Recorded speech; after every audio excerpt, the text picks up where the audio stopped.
Ladies and gentlemen, welcome to The Right Time. My name is Bomani Jones. Thanks for listening wherever you get your podcast. Rate us, review us, give us 5 stars. You only give us 4 stars. I'm inclined to believe you are a hater. Coming up on this episode of The Right Time, we have got an interview with comedian Anthony Jeselnik. Really good. Check this out. But first, welcome to The Right Time Charity Trivia Tournament. There are 2 contestants. They get 5 questions apiece. Each of them gets 1 lifeline where they can make the question multiple choice. Let's meet today's contestants. First, we got the disaster from Nebraska, the gangster nerd herself, Mina Kimes. You know that Mina was supposed to be salutatorian. However, she is a gangster nerd. So she bullied some poor defenseless girl into allowing her to be the valedictorian in it's not accurate. School. I mean, it's that's not how it went down. Wait a minute. That's how many people were not in this class? How many people were in this class? So before we know how impressive that smells like hate. That smells like No, hate. That's a question. Yeah, it that does. is the premise of that question. Are we talking Joel about Anderson? We haven't even introduced you yet. Oh, we haven't introduced you yet. You always and we just gonna act like he didn't say salutatorian. Okay, cool. All good. He's a professional TV man, I'm a so I just football let it go. Salutatorian? Did I say salutatorian? You said salutatorian. That sounds like a porn name, by the way. Salutatorian. I feel so much better that you said that and not me. Yeah, we were all thinking it. First of all, it was a big class. It was over 1,000 people. I went to like a giant high school. Wow. So eat that, Joel. And also, we were co-valedictorian. I can't believe I'm revisiting this. We were co-valedictorians. And then I figured out that if I took a computer test instead of taking computers, I would win on a technicality because my GPA wouldn't be diluted. And the school said that's not cool. Gangsta nerd. Nobody's judging you for it. We're just pointing out that I was a gangsta nerd move. Salutatorian effort, man. I just want to say that I thought when my TV show got canceled, I wouldn't have to hear no stuff like this ever again. Yeah, you invited me on this. Wow. All right, she is going up against I didn't raise it. I didn't bring it up. You did not. It's not your fault. It's not your fault. I was trying to keep it going. All right, so she is going against the only man who has a slow burn that you want to catch, Joel Anderson. Ooh, I like that. I like that. Yeah, you want to come on and read some ads for us? You know, we can work out something. We can't afford you, but you know, maybe you're the only person so far he's done an intro for that wasn't insulted in some form. What? I am honored too. That is true. What? Bomani, your intro was such a compliment. Actually, there is no one who has ever defeated a receding hairline except for you. You're the only person in the world. That's fair. That's fair. You said I came back with 3-1 against male pattern baldness. You're right. That was actually props. Wow. That's really good. Wow. All right. Up first, Mina Kimes. You ready? So you got 5 questions. Well, hold on. Who are they playing for in our charity tournament? Man, I'm not a very good host. Yes, the proceeds. Who they're going to for you, Mina? The Los Angeles City Food Bank. Awesome. Joel? The Southern Center for Human Rights. Perfect. All right, Mina, are you ready now? So this isn't timed, right? No, it's not timed, but I mean, it is a podcast. I just want to. I like to. I just like to, All right, hit me. All right. By the way, I just want to. I'm trying to do a preamble or anything, but I expect to lose. Gosh. Like I said, look at Lou Holtz over here. You know what I'm saying? I don't know how we're gonna block the Bowling Green front 4. You know? Oh gosh. All right, Mina. Which U.S. holiday weekend historically features the running of the Indianapolis 500 auto race? Memorial Day. Oh, that was quick. Easy one. Are they all this easy? Y'all wasn't asking no shit like that when I had to answer the questions. All right, I'm gonna pretend like I didn't hear it. Question number 2: which college men's basketball team has won the 2nd most NCAA championships? This is for me or Joel. It is just you, buddy. Oh, I'm still me. Okay. 2nd most. I assume. Is it Kentucky? 2-0. Well done. Man, that was such a good guess. Oh, man. That was a good guess. Game's cheating already. I can tell. Remember, you still have your lifeline in your pocket. Questions should get more difficult. All right. Which defensive end retired in 2003 as the NFL's all-time sack leader with 200. Oh, come on, man. Sacks. That's just too easy. That's not fair. Man, game is cheating, bro. All right, we'll see. We'll see. Anyway. 2003 all-time sack leader, defensive end. I think I know who it is, but I'm going to use my lifeline on this one. Okay. I don't want to get the football one wrong. Joel, shut up. We got Richard Dent, Bruce Smith, Kevin Green, Reggie White. So you want to walk through your thought process for us, or you just want the listeners to deal with this dead air? What you think, Mina? I want to answer first because she gets it right. It don't matter. Okay, you can answer it after her. You can answer it after me. I think it's either Smith or White. 2003 would be Reggie White? No, Bruce Smith! Bruce Smith! No. Sorry. It is Bruce Smith. Well done. But Mina, it worked out okay because I was getting ready to say it was the only one of them who was alive in 2003, but Reggie White did not pass away until 2004. Oh, man. Now that was completely unnecessary. That is just flexing on questions that you are not even involved in. Which player both set and then tied his own NCAA record for most steals in a single game, nabbing 13 twice? This is rated medium. A single game. Yes. Would you like me to read it again, or you feel good about it? Yeah, read it one more time, yeah. All right. Which player both set and then tied his own NCAA record for most steals in a single game, nabbing 13 twice? College, I have no idea. Tony Gwynn? What's Tony Gwynn? Kenny Lofton? No. Let me read the question one more time to make it a little clearer and add some more context. Oh, is it a basketball? Oh, God. Player both set. Oh, then I definitely have no idea. Yeah, no idea. Come on, no idea. Okay, you want to guess, Joel? Anybody got something? No. Most steals. I don't know, Greg Anthony? Sure. Mookie Blaylock. Okay, I can. All right. All right, man, it's your last question. This one is rated hard. Okay. What was the last one rated? That was a jawbreaker right there. That last one was rated medium. So I mean, if you got issues, take it up with Gage. Okay, I mean, Bruce Smith. Stupid. All right. Here we go. Which college team scored a perfect 12 for 12 for 3 in a single game in 2012? Which college team scored a perfect 12 for 12 for 3 in a single game in 2012? Villanova?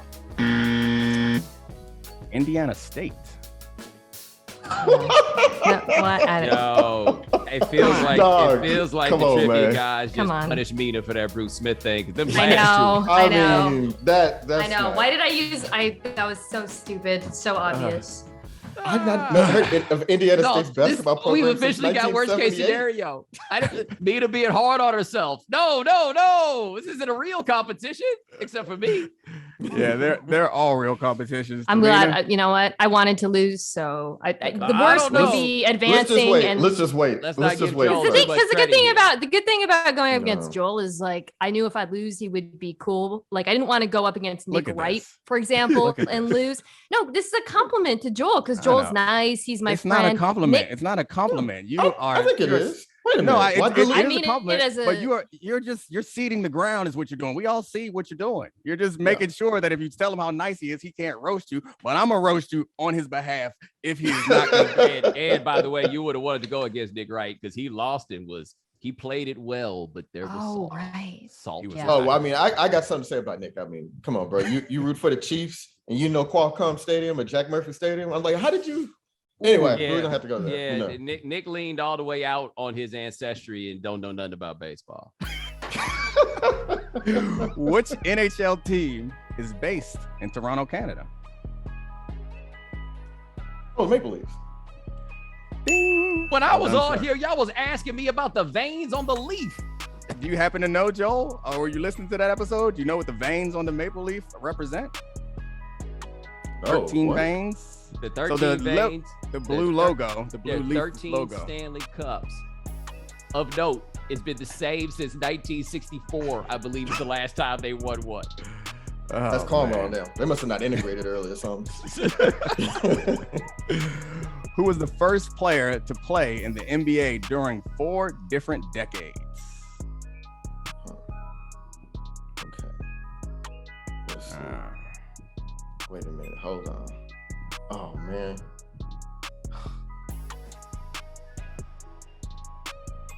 Let me get a lifeline. Long career. Okay, lifeline. Lifeline. We got Vince Carter, Kareem Abdul-Jabbar, Kevin Garnett, Kobe Bryant.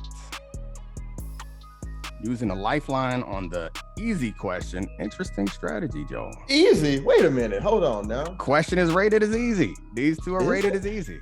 The next two are medium. They said the same shit about them veins. Oh, Vince Carter. Yep. Tied up. All right. You got 3 to go to take the lead. 300 years. I had to tie it up. I at least wanted to get that done. Oh. Now I can focus on everything. No lifelines left. No lifelines. We might be going to a tiebreaker. We'll see. Brutal. Which quarterback started and won Super Bowl 35 in 2001, only to be released during the offseason? 2001? Yes. It's one of the 2001. Okay. It would be Trent Dilfer. For the win. Well done. Oh, 3 for 3, dog. What's up, boy? I know I went to a tier 3 university, but that's all right. You know what I'm saying? I represent myself. Going, though. He might mess up and get him negative. Here we go. Yo, I gotta keep going. Why I gotta keep going? I just won. You don't have to. No, I mean, I just for. I want to see what the hardest were, because those 3 were easy. No, I mean, I'll see. That it got easy because I answered them. Okay, I see how it can go. All right. Which WNBA player was the first to be named the league MVP for 2 different teams? Ooh. I think I know. I think I know too. Lisa Leslie? Anybody want to take a guess? I'm gonna take a guess. I believe it's a woman that I saw walking through the mall in Durham in 2006. And somebody called and told me that she was with a dude that played for one of the local college teams, and we just could not believe it. Is the answer Candace Parker? Oh no, I already know who it is. I wonder how old Elena Deladon was in 2006. Was she even alive yet? That is the correct answer. Yes. Oh, my bad. I know what he was going to talk about, though. You just want to talk nasty about Sheldon Williams. I already know what that's about. I don't even. Oh, that's. You want to talk dirty about it? I didn't think you needed to point that part out. The joke was better if we left it unsaid. I was simply surprised. I told y'all not to give me another question. Keep going. Keep going. Here you go. Which MLB legend had a 367 batting average across a 24-year playing career that ended in 1928? That's way too easy. What? Not for me. Wait, Honus Wagner? 1920. I will give you a hint. Nah, no hints. I was gonna give a very similar hint. Joel, can you name another baseball player pre-1940 other than Honus Wagner? The cool Papa Bell played before then? Did he play around that time? He played. But he didn't play the baseball. We're discussing. Wait a minute. Was probably somebody named Oil Can or some shit like that? I give you a hint. I give you a hint. He probably was rooting for Mina in this competition. Oh. That hint would not help me at all. No, I mean, I'm trying to think. Why is it just like a notorious horn dog? Really rooting for Mina in this. Oh, Ty Cobb. There you go. Oh, okay. Well done. Well done. Teamwork makes the dream work. I was like, nah, I get it. I was like, cute. Okay. That's now I can name 2 baseball players from. I only know. Who let that darky on TV? You know, he mad so mad right now. He has the highest batting average ever at 367. Oh man, that's impressive. 24 years. Only white people in the league at that point. So yeah, I forgot the cool Papa Bell. My bad, cool Papa Bell. Not need only the validation of the Major League Baseball. They thought it was only white people. That's fair. I mean, Babe Ruth was playing, but Babe Ruth, that's what I was gonna say. Just saying. He was playing, but he was out there passing. If I showed you a picture of what could pass for black in that day and age, and then showed you a picture of Babe Ruth, yeah, Tell you this, if Babe Ruth was hitting 230, they'd have said he was black. He been down there playing with the Indianapolis Clowns. Yeah. the fat monarch. Right. Oh my gosh. Anyway, y'all made a mistake, another. Y'all made a mistake, man. Y'all should. Mina is a ratings generator, man. Y'all should put her against somebody easy. But y'all thought I was a game. You know what I'm saying? And that's what happened. And now that's what this is. The first round. So I'm sorry. The tournament. So you're saying that this is you got the 16 seed versus like the 1 seed because they wanted me to advance. This is Hampton versus Iowa State. There's gonna be some fights in the conference room after this. We're gonna be very upset with whoever made the brackets because Joel Anderson is moving forward. Anyway, I'm not complaining at all. Face next? That's a good question. Gabe? I think I know. I mean, hold on. I'll get to the answer. Hold on. I have to go through the Twitter search column to get to the bracket. Yeah, I don't know what the bracket looks like off the top of my head. That no, I'm on the other side of the bracket. Yeah. Joel will face the winner of Spencer Hall and Howard Bryant. Okay. That's a guaranteed L, my friend. Hold on, two guys who are going to act like they don't care, but once it gets started, they damn sure will. Hey man, yeah, I put money on Howard to win the whole thing. Other than Bo, if I had to choose one guy, y'all keep doing that. That's right. Bo part. Thank you so much because I've had so many people not thinking that I'm gonna win this, and I began to take it personal. You know, well, how do you think it feels? Nope, not a single person in the world has predicted. Hold on a second, Joe. Hold on a second. Did you just Michael Jordan us? I think you just Michael Jordan. Then you hit us with this Jordan shrug. Yeah, he said, that's not the Jordan shrug. That's the white man. You did the security guard. Yeah, right. You did the Jerry Curl white man shrug. That's me. Pitching quarters at a wall. All right. Well, I think there is more show to come. It won't have me in it or Mina, but it'll still be fantastic.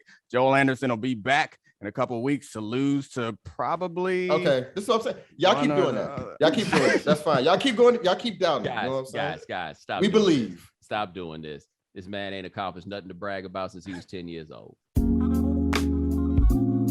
Don't let the stress of daily life weigh on your body. Whether you're an elite athlete or somebody like me, just trying to make it through the day tension-free, Theragun can help. Theragun is a handheld percussive therapy device that releases your deepest muscle tension using a scientifically calibrated combination of depth, speed, and power, and it's as quiet as an electric toothbrush. The Gen 4 Theragun doesn't just feel good, it gets to the source of the pain by releasing tension using Theragun's signature percussive therapy, which goes 60% deeper than vibration alone. Whether you want to treat your muscle tension from working out, an injury, or just the stresses of everyday life, there's no substitute for the Theragun Gen 4. I like to use it after workouts, and one thing, when I get a massage, the therapist tends to use the Theragun also because it helps them help me. That's what I do. You might want to check that out. Now, Theragun is trusted by 250 professional sports teams like Real Madrid, elite athletes like Paul George, DeAndre Hopkins, Maria Sharapova, hundreds of thousands of customers, and me. Try Theragun for 30 days starting at only $199. Go to Theragun.com/Bomani right now and get your Gen 4 Theragun today. That's Theragun.com/Bomani. Theragun.com/Bomani. Moms, dads, we know you do anything to protect your family, but many of you don't have a trust or will in place. Make sure your loved ones are taken care of by creating an estate plan online with Trust and Will. At trustandwill.com, setting up an estate plan is simple, convenient, and secure. For as little as $39, you can nominate guardians for your children, determine who gets your stuff, and plan for future medical care, all from the comfort of your home. Hiring a traditional estate attorney costs thousands, and using a one-size-fits-all template is not nearly specialized enough. Trust and Will documents are designed by estate planning experts and customized for the state you live in. And with live customer support 7 days a week, trustandwill.com's team is available to answer any questions you have while setting up your plan. Trust and Will is the most trusted name in online estate planning, the category leader on Trustpilot, and they've helped hundreds of thousands of people protect their families, assets, and legacy. Gain peace of mind at trustandwill.com/Bomani and get 10% off plus free shipping of your customized legal documents. Don't wait. Go right now. It's really important. Get 10% off plus free shipping at trustandwill.com/Bomani. trustandwill.com/Bomani. All right, joining us now. I don't even really know the best introduction to give for our guest other than he is hilariously mean. When you have a TV show called The Offensive, the Jeselnik Offensive, which was on Comedy Central, that I just remember watching and seeing some horrifying joke on Casey Anthony that was the funniest thing I had ever seen at the time. Anthony Jeselnik, what's going on, man? Not much, man. Good to see you. Good to be here. Likewise, man. Now, you are from Pittsburgh. Mm-hmm.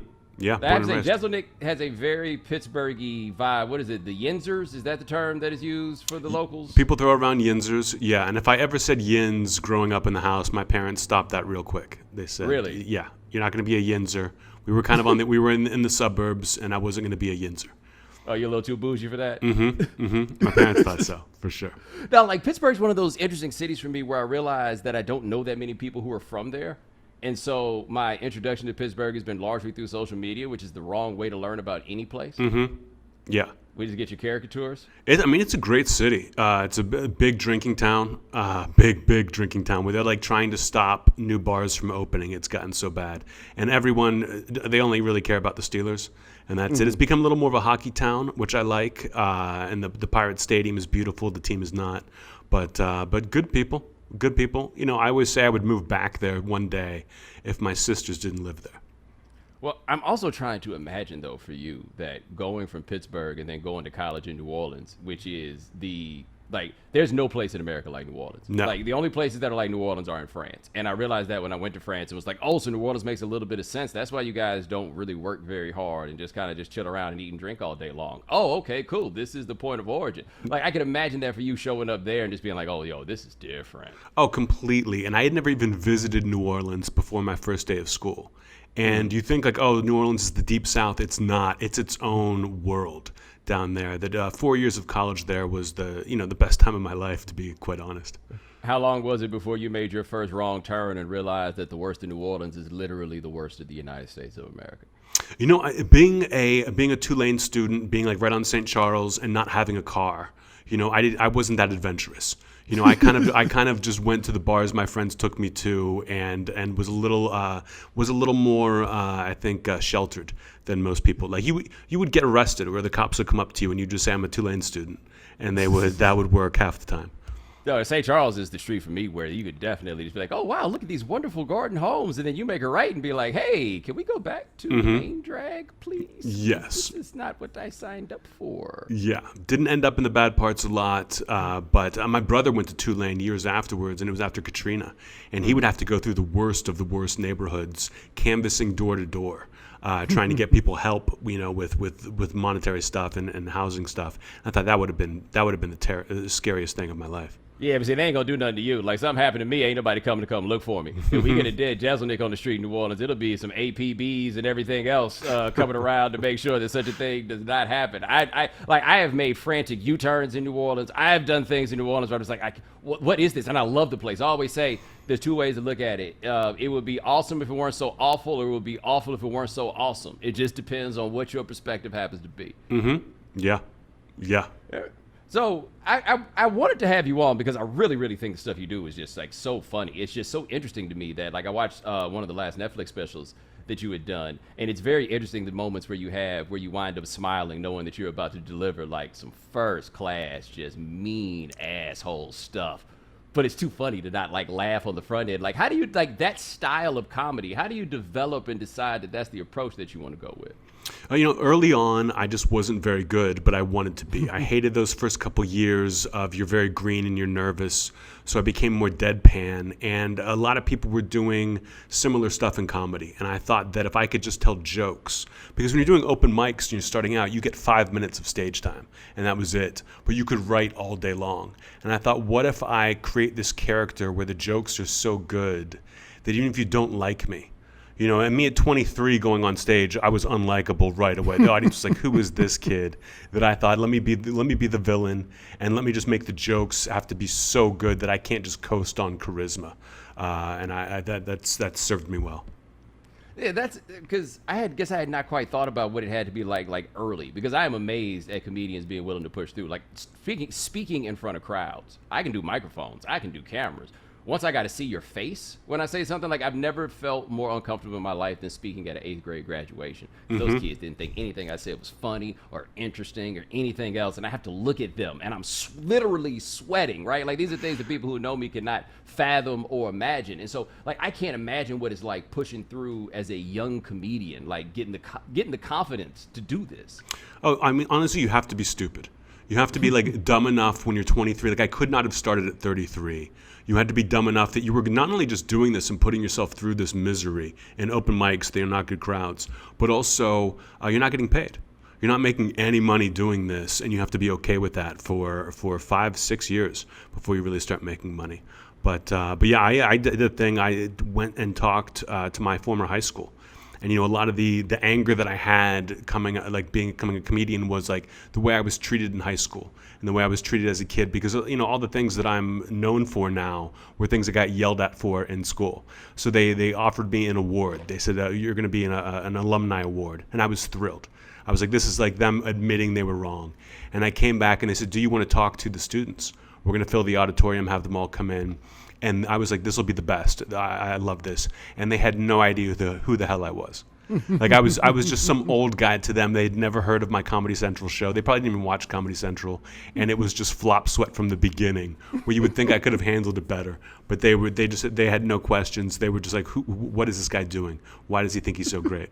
The high school teachers, especially middle school teachers in particular, the most courageous human beings on planet Earth. That's a tough room, Jack. Oh, yeah. Brutal. I was once a teacher's assistant at a high school for troubled kids, and I lasted a month before they fired me. They said it was like having an extra emotionally troubled teenager in the room, and I couldn't argue with them. I would try to joke around and be their friend, and they wanted nothing to do with me. Man, I had a buddy who got that job. He's probably listening right now, where he graduated from college, wasn't quite sure what to do. He had another friend who had gone to a graduate program in education, and they said they needed black men, like they wanted black men there to, to be representative and all of that stuff. And my man shows up and he's like 6'3", 280, and say like, oh, we got the job for you. And so they sent him to the alternative school. And I listened every day as it just declined and declined and declined until ultimately, shall we call it, a mutual parting of ways, that it was realized that he did not quite have the demeanor to handle these youngsters. No, and it's not even his fault. It's that it's so depressing because there's no like life-changing moment. You're not saving anybody. You're just trying to get them to 18, and then they're on their own, and it's tough to get up in the morning and deal with that. You ever talk to any of those kids that do Teach for America, and they come from their fancy schools and they decide that they're going to save the world and do Teach for America, and then it's like 2 weeks in before they realize these kids are doomed and there's nothing I can do, right? Like maybe if you got them in elementary school, you got a chance, but they get them at like 8th grade. Nah, you ain't turning them ships around. Nope. I just every time I see that happen, and then you talk to them, they're so disillusioned. Life has changed. Like everything they thought about the world, every bit of optimism they had about America. Like, can you imagine everything that you believed in just going away all at once because you tried to help? Oh, anytime I talk to any teacher or a doctor, they are so disillusioned. Doctors love to talk people out of becoming doctors. I have friends who like were pre-med in college, and whenever we met a doctor, they would say, "Don't do this. Do anything else." It's a brutal job. Man, so what are you working on now? Right now, I'm back working on stand-up. I didn't have to cancel tour dates with the pandemic. I had about 15 minutes since my last special, and just took a knee for a year. I was like, well, I'm going to come out of this sane and healthy. I got a dog. I didn't try to write anything. So I'm working on stand-up now, getting up almost every night, getting the new hour together. And then hopefully by the time I have that, it takes a long time, the touring will be back to what it was. I'm not into this, I'm going to go at half capacity kind of thing, because then you're getting half the money. So if I'm going to tour, I'm going to be making it all. And working on an animated show. Right now, since the pandemic, people really want documentaries and animated shows because you can work on it even when you're separate. So, working on that right now, working on the deal. Who knows what happens with that? But stand-up is my main thing. So any kind of side project, if it's interesting to me, I'll jump on. But I'm kind of one of those. I'm a tool that not everyone knows how to use, so I kind of have to do it myself. If I'm going to create something for myself, it's got to come from me. People don't really come to me and say, hey, join our party, because I don't fit in. So I'm curious, and you say you stayed sane by not working, because I stayed sane in the pandemic by working. Like that was the thing. My TV show just got canceled, and so I just leaned in on doing stuff, and that is what kept me sane. So how did you stay? What did you do in the absence of work to stay sane?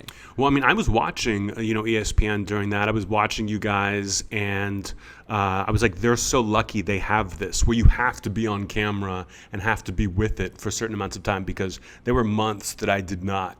And I was like, I'm gonna fall off here. Luckily, I have a podcast I do with my friend. I think you might know. Do you know Greg Rosenthal from the NFL Network? Yeah.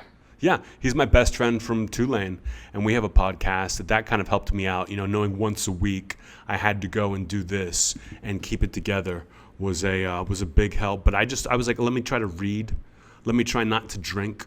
I drank the first couple of weeks because I was right about to do a TV show. I had a show called Good Talk on Comedy Central, and we were weeks away from filming. And I was not drinking, not smoking. I was in the best shape of my life. I had just ordered these custom suits that were fitted. I was so excited. And then it got shut down and then flat out canceled. That after about 2 weeks, my friends were like, we're worried about you. And then I just got a dog. That got me out of the house and kept me sane. But I read a lot, tried to watch TV, what there was of TV. But just tried to stay healthy and stay away from people. A lot of people, I took this more seriously than a lot of my comedian friends. Yeah, I felt bad for a lot of comedians. Like anytime somebody, especially in the deep throes of this, and people are like, oh, you're trying to do a show. Well, yes, people eat by doing shows. Like this is what it is. And comics, like I always say, we tried to do this actually over a year ago with Anthony, and we had to cancel because he overslept. And it was so funny. You were so apologetic about oversleeping, and I was so glad to find out you didn't die. Like when the comic doesn't show up in the morning, I'm just like, okay, is he good? Like is this a John Belushi situation? What is going on here? It's like, oh, okay, cool. He is all right. That'll work. Like everything is straight. But it sounds like you seem to be a bit more of an emotionally adjusted comic, because you guys are all over the place, man. Yeah, there are definitely some crazy ones, and I've been doing this almost 20 years, where I've kind of learned the rules. Stay away from the alcohol as much as you can. Don't drink on the flight just because you're in first class. That's helped me a lot. But the tough part is the adrenaline. That's, I think, what gets you, and that's what got me. The night the day that I missed your podcast, was I thought I was doing Seth Meyers at 6:00 at night, and I thought, oh, this will be fine. I'll go to dinner afterwards, and they made it a live episode. So I got off stage at like 2:30 in the morning and just could not get to sleep for anything. The adrenaline is really what I kind of struggle with, but it's going to be a problem. I talk to a therapist, and I exercise, and I work on myself to make sure that I can get through this, because I've seen a lot of friends who have just fallen off for a million different reasons. But I see them all as, what's the word? What's the word? It's an example of something you don't want to be. Cautionary tale? Cautionary tales, yes. Every time I see a cautionary tale, I jot down what they did wrong and try to keep that out of my system. Yeah, I got on the exercise too. That was my program. Like that's what I've been on, and it's wild now. Because you talk about the custom suits, you're never going back. By the way, just so you know, once you have the custom suits, the off the rack game becomes absolutely impossible. There's no return. Well, I've never bought a suit in my life. Anytime if a TV show gives me the suit, then I'm very happy. And I've got some very nice suits that TV shows have given me. But the idea of walking into a store and saying, "Help me pick one out," it will never happen. Nah, my brother got me on his tailor. You got a tailor that comes in from Hong Kong that obviously I've not seen in like 2 years. But I also had no reason to wear any of this stuff. But now I'm doing a little bit more. And after the exercise, I got to say, them suits is fitting a little snugger than I remember. And I mean that in a good way. I was like, okay, this is how we can chart some progress. Yeah, that was how I knew I got through the pandemic okay, is when I finally got the suits after the pandemic, they fit.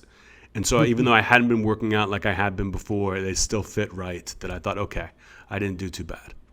So with like comedy, who historically have you been into? Like if you look at the guys that are like, oh, that was who made me want to do this.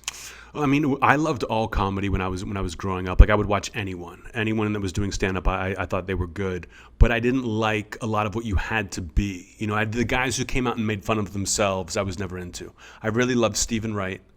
And I really loved Rodney Dangerfield, later on Mitch Hedberg, guys who were just like, it was the jokes that got you. And the big one for me, and I think the reason that I became as successful as I did early, is that a lot of comics, every comic rips off their favorite for like the first year, and then they come out of it. I ripped off a writer.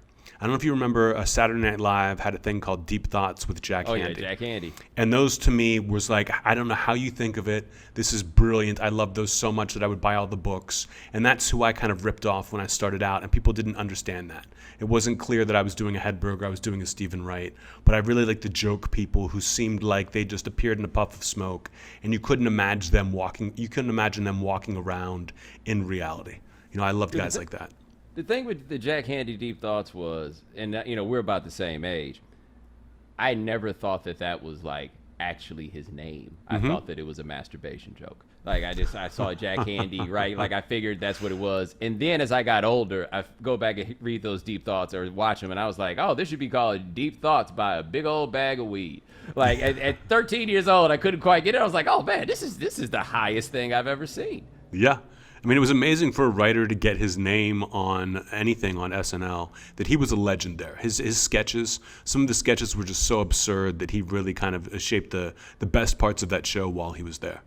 I feel like those people won the game. Like my dream in college was actually to be a ghostwriter for rappers. I wanted all the money and none of the fame. Like I wanted to be rich and be able to walk through the mall and nobody have any idea who it was. And that's what I mean, I don't know how rich you get writing for Saturday Night Live, but that's what I think about a guy like that there's got to be something cool about like, it's an if you know situation, right? Like the people in the game know who it is, and this dude could just walk around and live. That's honestly what I thought too. I got into stand-up in order to get a writing job, and I wanted to write for a late night show, and I was one of the first writers hired on Late Night with Jimmy Fallon, but even before he took over the Tonight Show, and I hated it. You want that credit. I mean, you write a great joke and everyone's clapping for Jimmy Fallon. It hurts a little bit. That I think that even though it seems cool to kind of have anonymity, you like having your name next to the joke. Yeah, I'll be honest about that too. I interviewed for a job with Jim Rome about 15 years ago, and it was going to be helping him come up with stuff, basically a writing job. And he was very transparent about the fact that I'm not looking for somebody who has designs of being on air, because you're going to want that credit, and I'm going to get the credit for it. Like he would give you the credit when nobody was around. Obviously, if anybody asked, he would give you the credit. But he was very aware of the fact that if you wanted the credit, that was not going to be the job. And I do remember sitting there at dinner with him where he pulled up in this incredible Ferrari. And just as he's here and saying that, I'm like, you know what? I really might not be right for this job now that you mention it. Yeah. I mean, when I started on Fallon, it was a disaster because they would ask me to pitch a sketch idea, and I would say, okay, so I walk in the room, and they'd stop me and go, wait, you mean Jimmy walks in the room? I'm like, oh yeah, that's right. You guys don't want me in front of the camera, and I was clearly wanted to be in front of the camera. That I made it a year, and then went off to go be me. And how fun was that? It was great. It was amazing. I mean, at first it's tough because I'm touring as a headliner for the first time, and I had a little money for the first time from writing on Fallon for a year. But everywhere I went, people were just coming to see comedy. I didn't have a lot of fans. I'd put out an album recently, so some people knew, but it was always hit or miss. And then about a year after I was headlining, I did the roast of Donald Trump for Comedy Central. And that was such a big hit that the very next weekend my life was different, where the entire club was sold out and they were all there to see me and knew what they were getting into. Because I feel like I'm a horror movie. I'm not a good special guest drop in on a show, because I say if you're not paying to see me, you don't want to see me. It's you've got to really be in the mood. So that helped tremendously. What is it like to go back and watch that Donald Trump roast now with everything that has happened since then? Because there was a time where that was just somebody that you could just come in and tell some jokes about. And now it's like, oh, no, it's a little deeper than that. It's insane. I mean, I'm almost glad that I was able to get it out of my system before he became president. And at the time, he was talking about running for president, and none of us took it seriously at all. Not one bit. And now to go back and look at it, I still look at it as like maybe my big break, and I'm very proud of what I did. But I just remember him sitting there not laughing at any of the jokes and not really giving anybody anything. And they had to stop the show and come up to him and say, Mr. Trump, if you laugh, we put the cameras back on you. Like if you don't laugh at these jokes, we're just going to keep cutting to the audience. But if you're the show, if you're giving us something to shoot, and he got that right away. Like he was very aware of how things worked once you told him. And it was actually legit funny. When he gets up at the end and does his rebuttal, it was legitimately funny and not just like they've written things for him. But I never in a million years did I think that this would happen.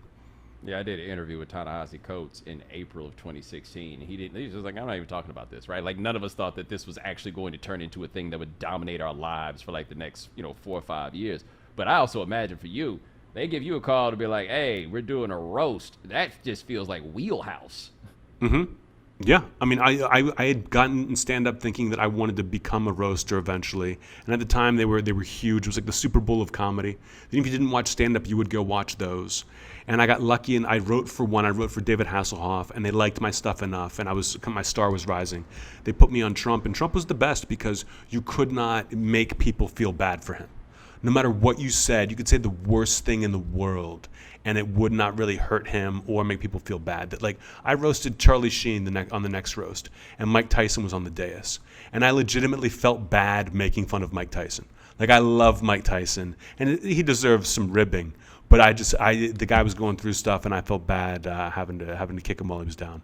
Was this in the run where every roaster was obligated to tell some joke about Lisa Lampanelli dating black dudes? This was the last roast Lampanelli did was the Trump roast.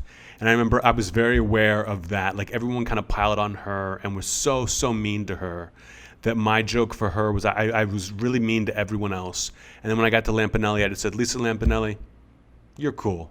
And then just moved on and just ignored her completely. And we've been best friends ever since then because she was so happy that someone didn't just trash her. It's so funny because I did not know anything about her until watching those roasts. I think the Flavor Flav roast was the first one that I had seen, and everybody had the same joke where Ice-T said something about he was the only black dude in the room who had not had sex with Lisa Lampanelli. Then he admitted, I tried, but it was so many, shall we say, black men in there that the fire marshal was turning them away. And I was just like, yo, I feel like I should know more about this person before I start laughing about all of this. And honestly, it was all made up.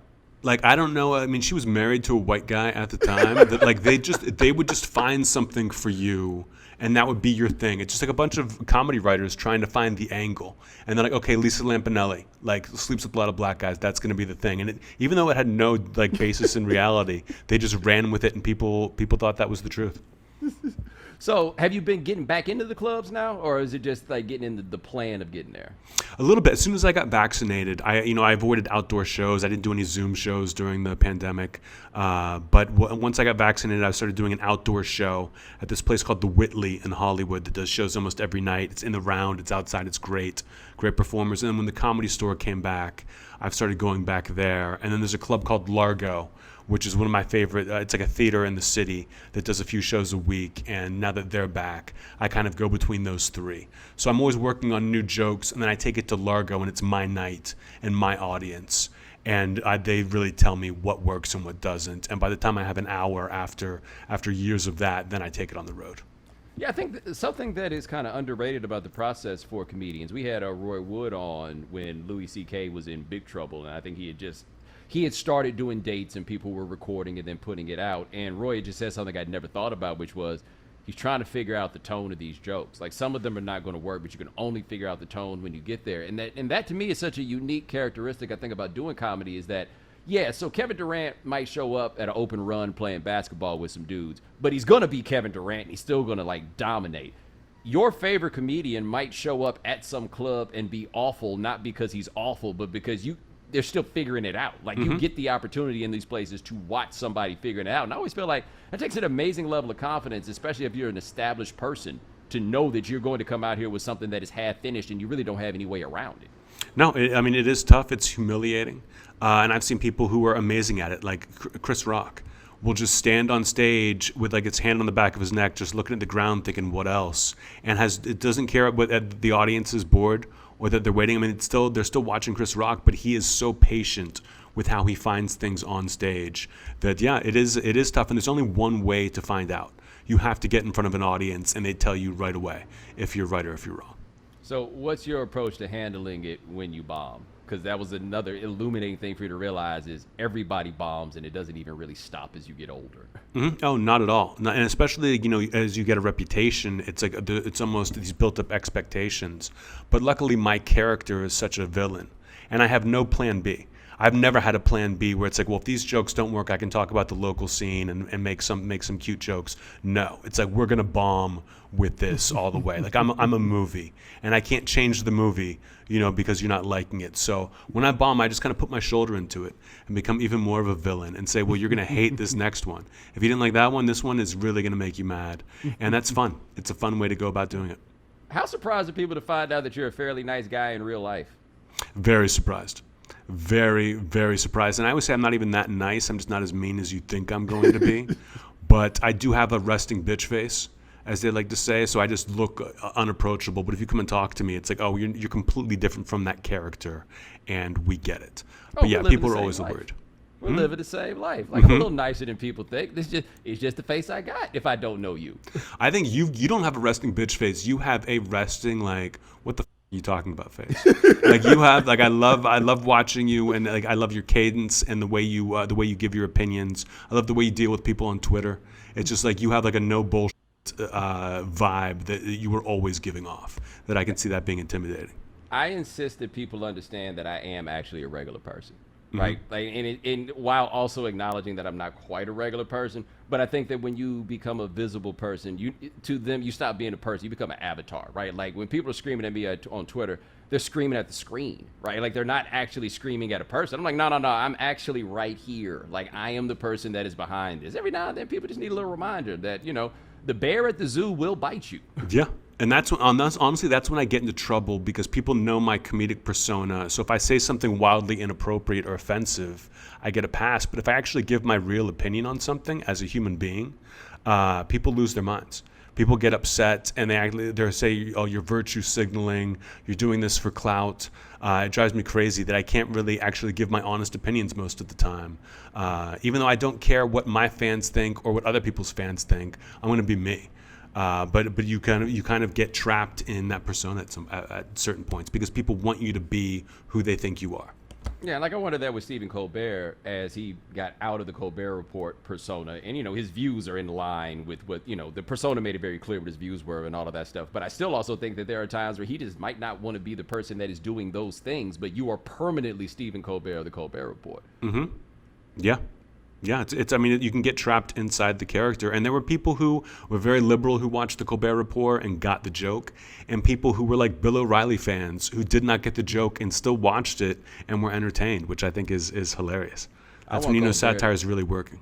Yeah, I want Colbert to create an alternate personality called Tyrone, because his middle name is Tyrone, which I think is just the most amazing. Is it? Yes, his middle name is Tyrone, and I need to know how that happened. Yeah, I would love to hear that. Get him on here.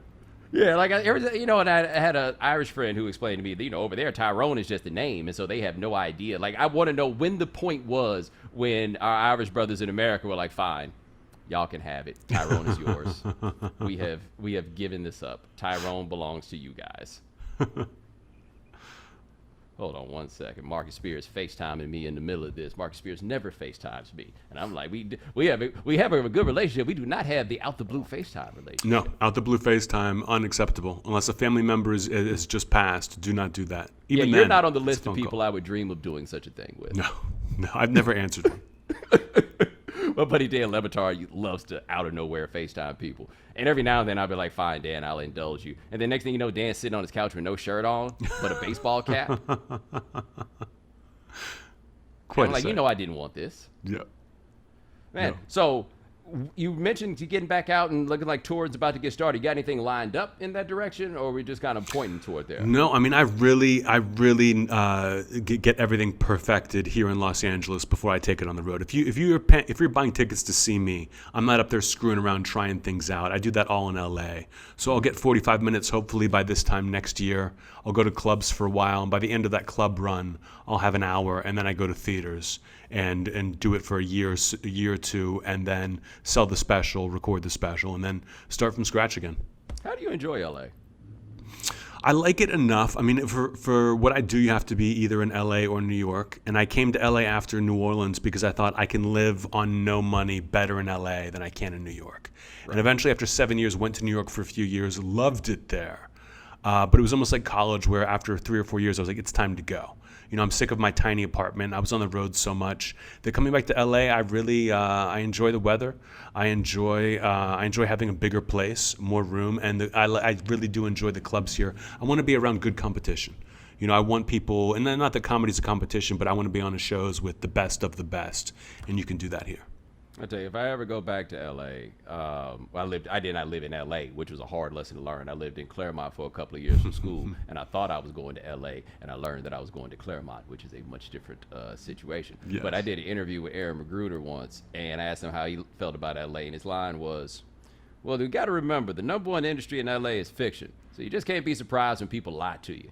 And that is the thing I feel like they should tell everybody before they show up to LA. Like, look, they're going to lie to you, just so you know. Because I find liars to not be so problematic if I know it on the front end. Yes, and you figure it out pretty quickly when things just don't appear. When they're like, you're going to do this, and then you never hear from them again. I would always say the difference between New York and LA, especially amongst comedians or just regular people, is if you talk to someone in LA and you say, hey, what's going on? They're like, well, I've got a meeting this week with a manager. I'm pitching this TV show in a month. I've got some shows. If you ask someone in New York what's been going on, they tell you about a movie they just saw. They tell you about the parents coming to town. You know, they act like real people, where in LA, everything really is about the business, and that's it. Yeah, like it's like what steel was to Pittsburgh. That's what movies and all this stuff are to LA. Like, it's hard to... It is the industry that drives the place, right? So it's easy to think of it as Hollywood and, you know, you get to see it and all this stuff. But it's another thing when you really consider that this whole animal is fueled by all this madness. A great big old thing that don't make no sense. And mediocrity can shoot straight to the top. Like, there is no... You're not in line based on talent or what you've done. It's, can you sell tickets? What can you do for me? That is strange. I mean, I don't have a lot of friends that are outside the industry, but... you kind of learn how to deal with it. Yeah, friends outside the industry have got to be, for you, like for me, they're essential. Like, I'm not in even the same industry, but it's so essential to have people who look at what you do and can appreciate the absurdity more from the outside. Because once you're in it, all of a sudden, this becomes your life. Yes. So yeah, having friends on the outside, being friends with regular people is very important to keep you grounded. Because if all your friends are in the movie business, you are insane. All right, now that is Anthony Jeselnik, who ain't no Yinzer, just to make sure that everybody knows this. Check him out. Check him out on Netflix. If you can't find some of the clips of the Jeselnik event, so check those out, because I just think those are absolutely amazing. And look, we worked like 2 years to make this interview happen for everybody, so I thank you so much for joining us. Thank you, and check out the podcast I have with Greg Rosenthal, JRVP, wherever podcasts are sold. Yeah, I need to check that, if for no other reason than I don't know Greg well, but I'm imagining the merger of your personalities, and that was one I would not have seen coming. Like, I think I saw you guys tweeting back and forth. I was like, this doesn't make a lot of sense. Oh, yeah. Now it all adds up.